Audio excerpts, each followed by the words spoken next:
being in front of consumers on shelf is a huge part of kind of our belief of go-to-market. Aside from that, we really believed in the power of personal recommendation. Welcome to Honest E-commerce, a podcast dedicated to cutting through the BS and finding actionable advice for online store owners. I'm your host, Chase Clymer, and I believe running a direct-to-consumer brand does not have to be complicated or a guessing game. On this podcast, we interview founders and experts who are putting in the work and creating real results. I also share my own insights from running our top Shopify consultancy, Electric Eye. We cut the fluff in favor of facts to help you grow your e-commerce business. Let's get on with the show. Hey everybody, welcome back to another episode of Honest E-commerce. I'm your host, Chase Clymer, and today we're welcoming to the show another brilliant founder. Hillary Kortner is the co-CEO and co-founder of Hilma, a new natural remedies brand that is creating herbal alternatives to your medicine cabinet staples. I always screw that word up, herbal and herbal. When I read it, I always put the H in there. That's just how my brain works. Anyways, Hillary, welcome to the show. How are you doing today? Thank you. Thanks so much for having me. I'm good, thanks. How are you? I drank way too much coffee, to be completely honest. So that's okay. It's a Thursday. You're just almost across the finish line. Getting through the week. And then today, I actually realized that the quarter is over like next week. And I was like, whoa, it's almost Q4 now. And I'm like, now we got to do a bunch of planning. Awesome. So take me back to the beginning. You've got an awesome backstory, especially like what you were up to before founding Hilma. So like let's just go back right before that. What was going on in your life and kind of, what led up to the ideation of what is now Hilma? Yeah, sure. So just to kind of give you some context on my professional background, I've always kind of worked and lived in the world of retail and consumer products. Started my career in a pretty traditional role out of college in investment banking and a retail and consumer startup as a coverage group, and when I was there, I just happened to be staffed on a series of food and beverage deals, all of which were kind of at the time notably emblematic of the market shift towards better for you products and more natural products. So I really appreciated from that seat that natural would be driving the growth in CPG going forward. And so I was really excited about that. Decided to move to LA, joined a company called The Wonderful Company, which is a family of healthy food and beverage brands. Among a couple of roles was a brand manager for Fiji Water. And then went to business school where I met one of my co-founders, and then through her, my other co-founder. We're a 3-person co-founding team. And we kind of always talked about starting something together. We were both excited about kind of this general better for you, a healthy trend at the time, specifically as it related to food, but didn't have an idea. And so went our separate ways. And post business school, I joined a startup that was being incubated by Walmart, which was called Jet Black, was the first hire there and acted as right hand to the CEO, who was a very talented and proven founder, one of the co-founders of Rent the Runway. And so really got a sense of what is it like to work at a startup from day one and like really scale it. And was definitely bitten by the bug. And so at around the same time started, with Nina, one of my co-founders, approached me because she and my other co-founder had been together, and one of them had a cold and the other one like handed her an emergency. And they were like, this is weird that we're still using this product. Like it's basically sugar and vitamin C. And so they're like, maybe like why isn't our medicine cabinet, clean like the way the rest of our lives are? So they took this kind of like kernel to me, and we all started diligencing the medicine cabinet and appreciated that like we were all like healthy consumers. Yet we had like old emergency and Tums boxes in our own medicine cabinet. Yet we each had really compelling experiences with natural alternatives. Like I had terrible allergies when I was young and have always used more natural approaches as it related to that part of my life. And each of us kind of brought our own set of personal experiences with us. So we got to work and really started validating that this was a really compelling business opportunity, and was sort of the last domino to fall, so to speak, in the store. All other categories from beauty to personal personal care, to food and beverage, of course, have turned over. And yet the medicine cabinet is stuck in the past. So that's how we kind of got started. That's fantastic. So you guys have this amazing idea. And how do you kind of go out and vet it? Because I know that an issue that a lot of brands have is kind of finding product market fit. So what was your strategy and the team's kind of actions to try to is this the right idea to invest our time and money into? Yeah, it's a great question. So first, it always starts for us. We approached it two different ways. One, just kind of looking at the market and really validating what we were seeing with numbers. And that was very resoundingly clear. I mean, I already mentioned many times that natural is really driving the growth in consumer products. Natural is growing at like 8% a year, and CPG overall is less than 1%. And then OTC, we kind of looked at what is the penetration of natural products in other categories, and where is OTC relative to that? And when I say OTC, I mean over-the-counter products. And so OTC is less than 3%, and there are categories like dairy where it's almost close to 15%. So there's this big gap, and at the same time, millennials in particular are both very distrustful of pharma, and 60% are saying they're actively searching for an alternative. So the hunger is there, and the appetite of the consumer is definitely there. So that's like all the on paper stuff that you feel good about. And then we started talking to customers, which is the more important process. And we did hundreds of customer interviews, like both of people who had never tried natural products before and understanding why, and just kind of understanding what types of things make them uncomfortable on kind of a more everyday basis. What do they use a lot?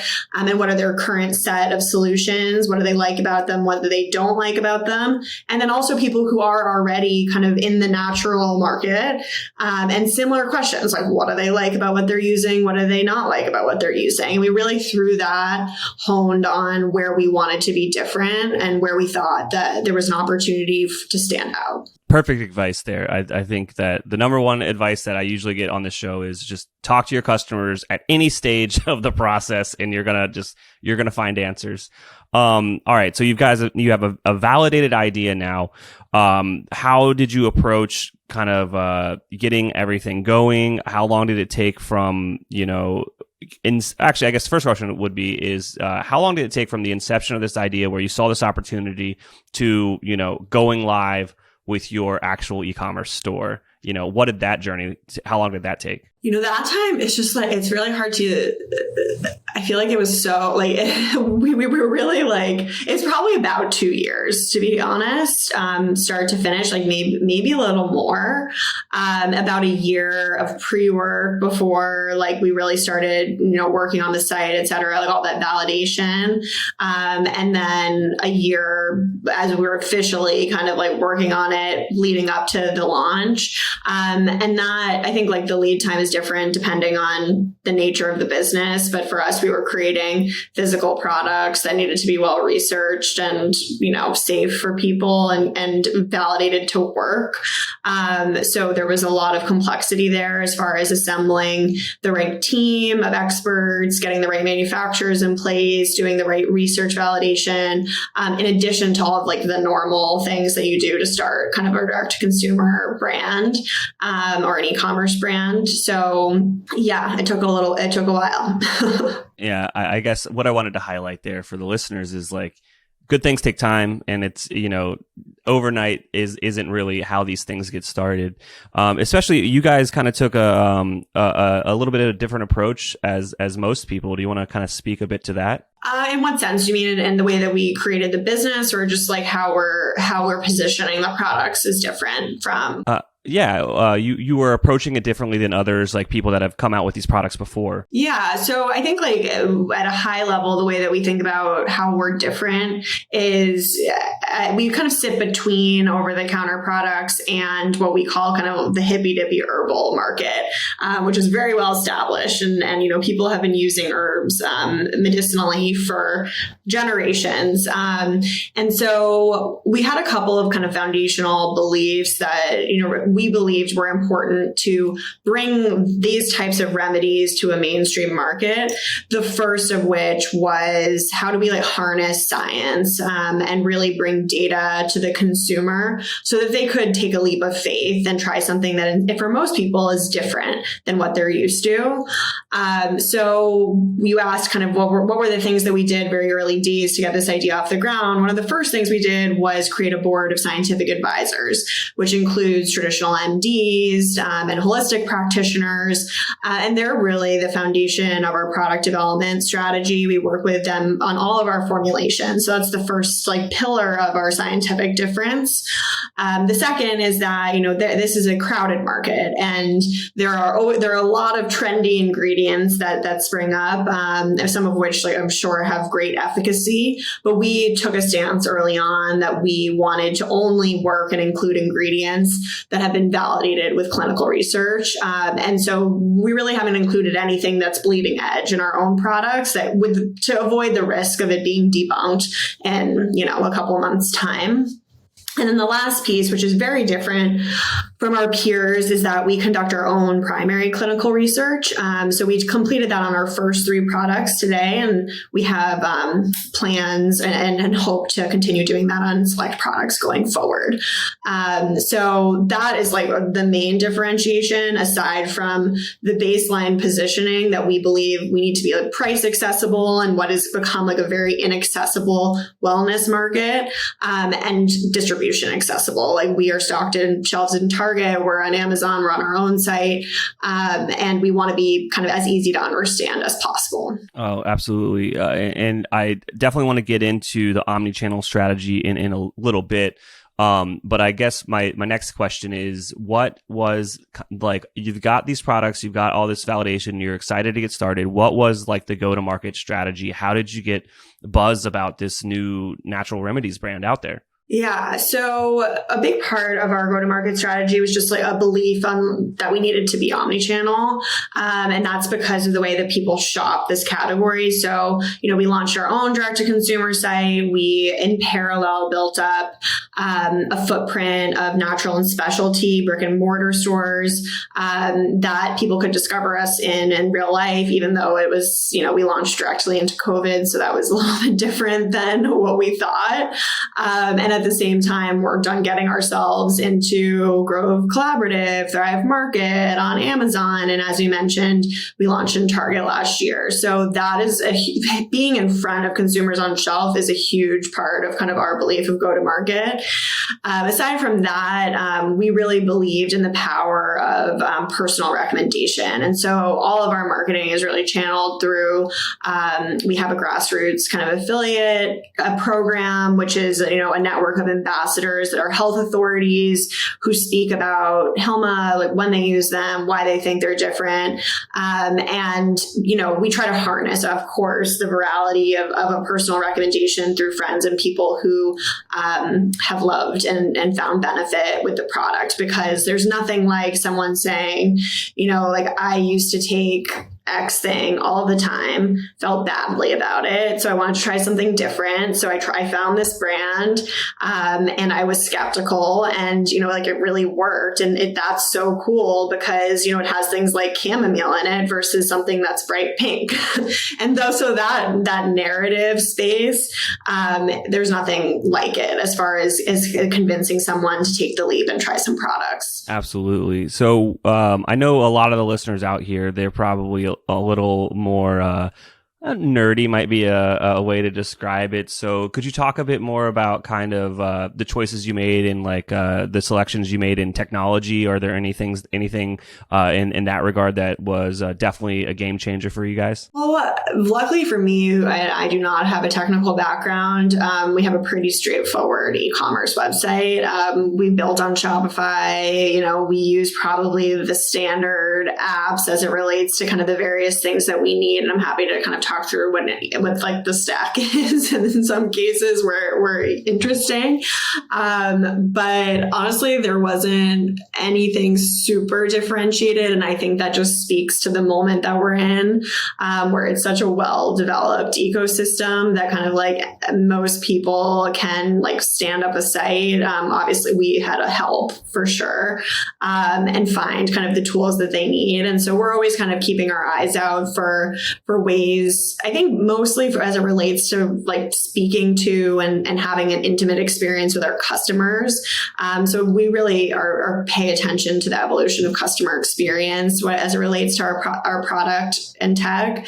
But otherwise, we're pretty tech non-intensive, to be completely honest. Oh, no, that answer is wonderful. And it just highlights that, you know, people sometimes when they're getting started, they put up these barriers of like, I have to research all the tech and all that stuff. No, you just got to get started. Everything will kind of evolve with time, and you know, notice. I think not making a decision is worse than making the wrong decision, to be honest. Yeah, I think there are some things that stick with you longer than others as far as like if you go the wrong path, but I generally agree with you that now luckily there's a lot of things that are de-risked, and there's a lot of information easily accessible that can help you make a solid decision to get going on. If you're struggling with scaling your sales, maybe Electric Eye can help. Our team has helped our clients generate millions of dollars in additional revenue through our unique brand scaling framework. You can learn more about our agency at electriceye.io. That's ELECTRICEYE.io. Mesa is the Shopify expansion pack to level up your brand. By turning all your internet-connected apps into your business epicenter, Mesa can lighten your workload and tame the day-to-day chaos of running your store. Join other successful brands that have learned how to balance clever workflows with a solid infrastructure to get more done without more overhead. Whether you need to order data in Google Sheets, products on Etsy, or customers added to HubSpot, Mesa has you covered. Peace of mind is right around the corner when all your apps are working seamlessly together. To put it quite simply, Mesa is a better way to work. Search Mesa, that's MESA, in the Shopify App Store and download the app today. Is your store holiday ready? Now is the time to make sure you and your team are prepared for the busy season ahead. Gorgias, an omni-channel help desk built for e-commerce, has machine learning functionality that takes the pressure off small support teams and gives them the tools to manage a large number of inquiries at scale, especially during the holiday season. Gorgias combines all your different communication channels like email, SMS, social media, live chat, and even phone into one platform and gives you an organized view of all your customer inquiries. Their powerful functionality can save your support team hours per day and makes managing customer orders a breeze. Merchants can close tickets faster than ever with the help of pre-written responses integrated with customer data to increase the overall efficiency of customer support. Their built-in automations also free up time for support agents to give better answers to complex product-related questions, providing next-level support, which helps increase sales, brand loyalty, and recognition. Eric Bandholtz, the founder of Beard Brand, says, "We're a seven-figure business, and we have essentially one person on customer support and experience. It's impossible to do it without tools such as Gorgias to help us innovate." Learn how to level up your customer support by speaking to their team. Visit gorgias.grsm.io/honest. Mention this podcast when you sign up to get 2 months free. That's gorgias.grsm.io/honest. Our partner Rewind can protect your Shopify store with automated backups of your most important data. Rewind should be the first app you install to protect your store against human error, misbehaving apps, and collaborators gone bad. It's like having your very own magic undo button. Trusted by over 100,000 businesses, from side hustles to the biggest online retailers like Knix, Gatorade, and Movement Watches. Best of all, respond to any of their welcome emails and mention this podcast, Honest E-Commerce, and get your first month absolutely free. Getting an online business off the ground isn't easy. So if you find yourself working late, tackling a to-do list that's a mile long with your 5th cup of coffee by your side, remember, great email doesn't have to be complicated. That's what Klaviyo is for. It's the email and SMS platform built to help e-commerce brands earn more money by creating genuine customer relationships.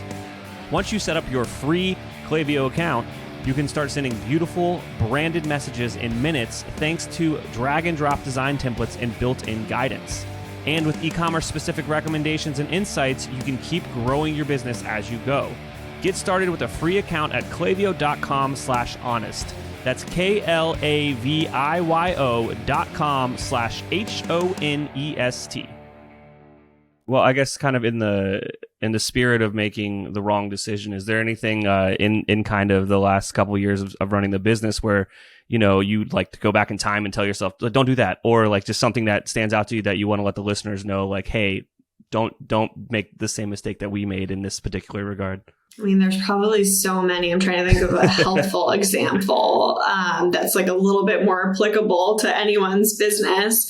I mean, timelines in the beginning are just like so hard. I think for us, that was very real because, as I mentioned before, like we were working on a physical product that needed to be like perfect for the end consumer because it's something that they put in their bodies, and you know, like our credibility and trustworthiness as a brand is so important. So everything just takes longer than you think, especially the first time around. Now that's not so true, but when you want to be live, and if you have and you're not able to like test and iterate the way that like luckily a lot of like tech businesses and products can very early on without it being perfect, that is hard. So I think it kind of depends on the business how pressing that challenge is. But I guess I say I wish we would have known. I think we kind of knew, but didn't know what the impact of it would be. Yeah, I think that just that applies to almost every business. I do a little bit of real estate stuff outside of the agency, and like the advice I got was like buying your first investment property is the hardest thing you'll ever do.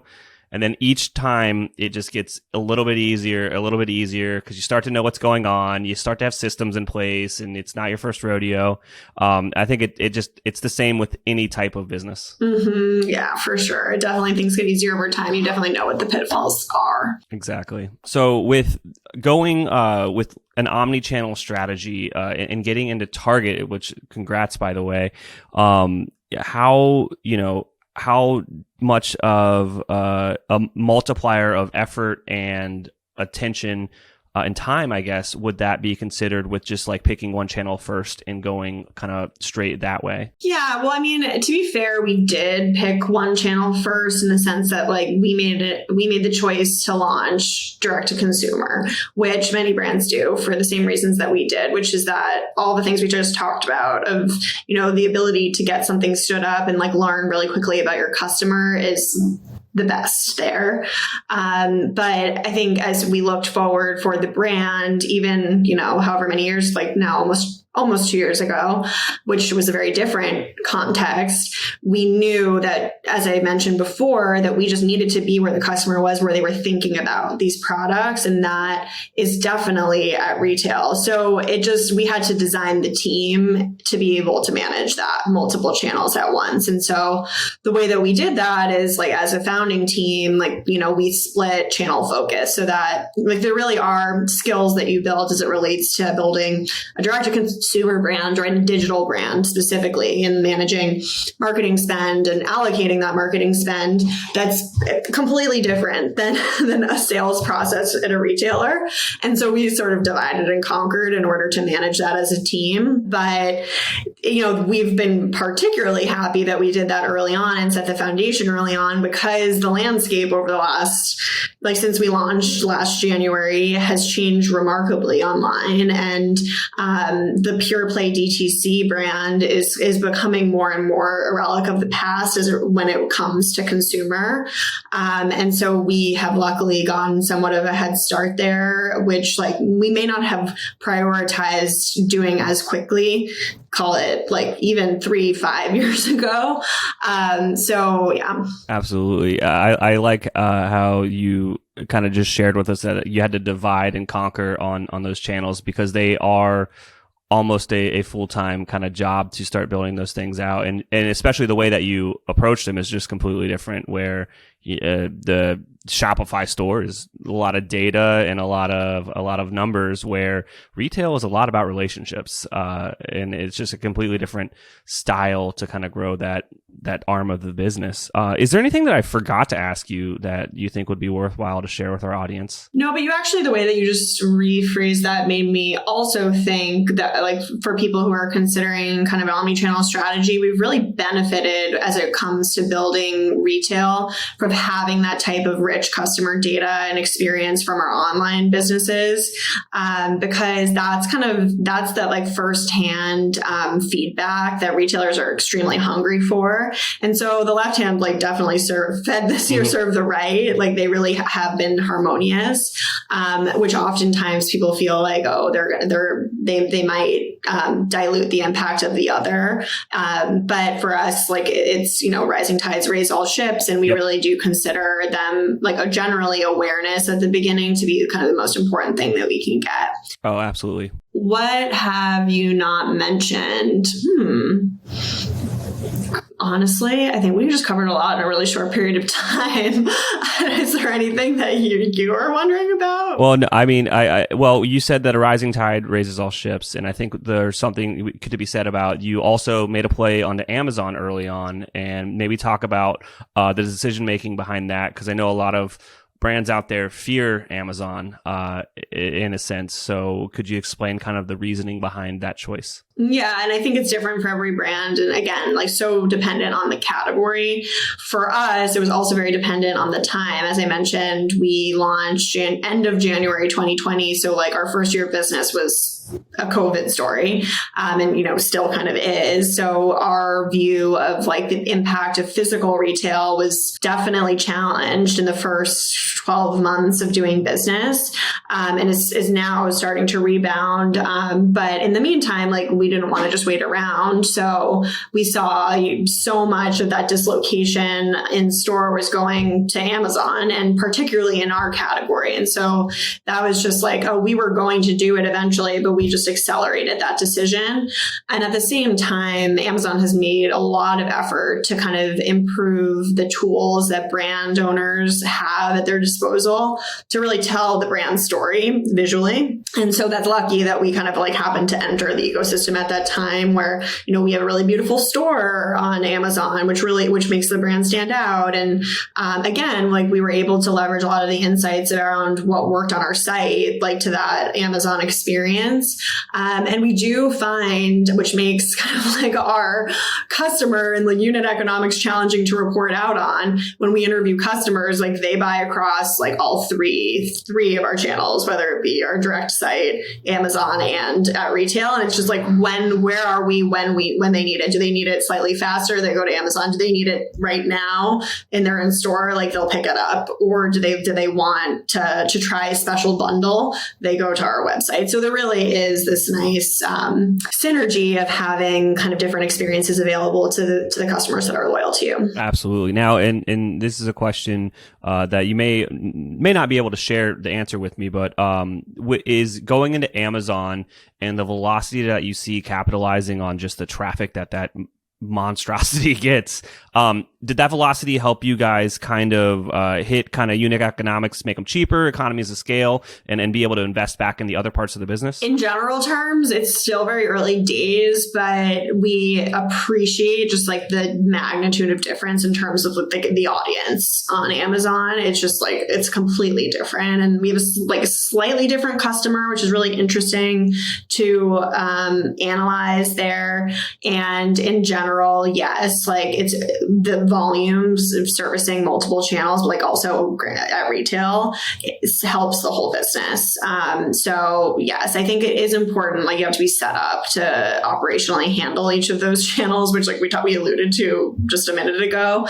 But if you can, like, it does help. Absolutely. Yeah. And you're not the first guest to mention that all the data that they had from other areas of the business helped them with the retail push. So anyone that's out there thinking about that, you should definitely start to gather all that together before you get out there and start pounding the pavement and making connections and trying to get into stores. Hillary, thank you so much for coming on the show today. You're a fantastic guest. I'm sure that we'll have you back in a year or so and you can catch us up on what's going on. Thanks so much, Chase. I appreciate it. All right. I can't thank our guests enough for coming on the show and sharing their knowledge and journey with us. We've got a lot to think about and potentially add into our own business. You can find all the links in the show notes. Make sure you head over to honestecommerce.co to check out all of the other amazing content that we have. Make sure you subscribe, leave a review, and obviously, if you're thinking about growing your business, check out our agency at electriceye.io. Until next time.